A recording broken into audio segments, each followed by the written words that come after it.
Números capítulo 23.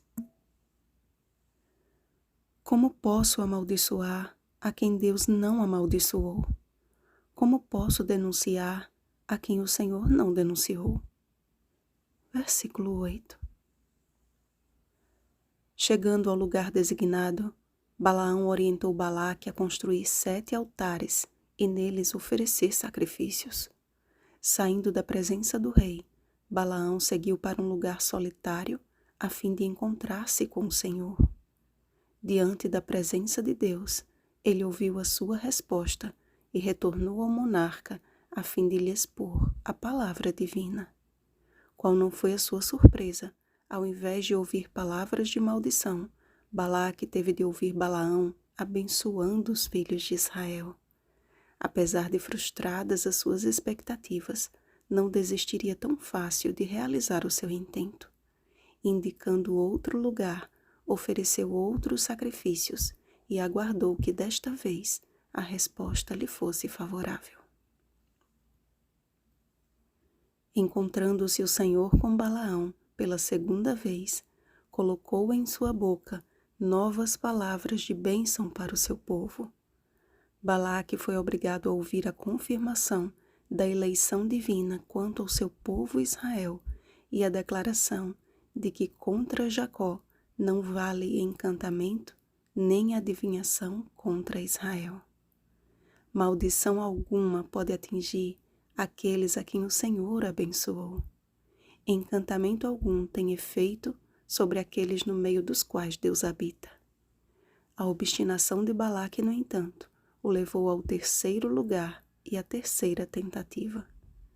Todos os seus sacrifícios, porém, eram inúteis e desprezíveis aos olhos do Senhor.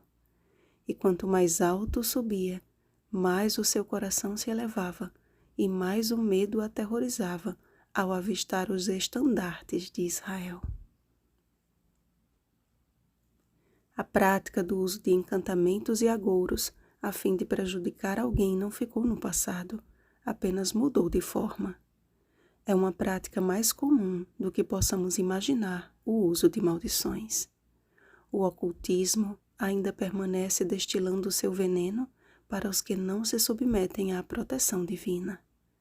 Deus mesmo abomina qualquer tipo de feitiçaria e ordena aos seus filhos a se afastarem de suas práticas. Não vos voltareis para os necromantes, nem para os adivinhos. Não os procureis para ser descontaminados por eles. Eu sou o Senhor vosso Deus. Levítico capítulo 19, versículo 31. Quando vos disserem, consultai os necromantes e os adivinhos, que chiureiam e murmuram, acaso não consultará o povo ao seu Deus? A favor dos vivos se consultarão os mortos? Isaías capítulo 8, versículo 19. Lugares estratégicos, tentativas incontáveis e sacrifícios vazios nunca terão o poder de tocar num só fio de cabelo daqueles que pertencem a Deus sem o seu consentimento. Sabemos que todo aquele que é nascido de Deus não vive em pecado. Antes, aquele que nasceu de Deus o guarda e o maligno não lhe toca. 1 João capítulo 5, versículo 18. Cristo Jesus, o Senhor dos exércitos, assume a linha de frente da batalha de todo aquele que o aceita como Senhor e Salvador de sua vida. Os inimigos podem ir de um lugar a outro em uma sina incansável para destruir os servos de Deus, mas sob a fortaleza inabalável do Altíssimo, nada os pode abater. Como disse Jesus, não temais os que matam o corpo e não podem matar a alma. Mateus capítulo 10, versículo 28. Assim como Israel não fazia ideia do que acontecia acima deles, muitas vezes não temos noção das tentativas frustradas do inimigo em nos derrotar. Um dos piores e maiores enganos de Satanás, principalmente nestes últimos dias, é que seu nome e sua existência sejam furtados dos púlpitos da igreja. quando sua atuação é ignorada e seus estratagemas contados como situações do acaso, perde-se a noção de que estamos todos envolvidos em um grande conflito. Precisamos estar constantemente vigilantes quanto a este grande conflito. Eis a nossa segurança. O Senhor, seu Deus, está com ele.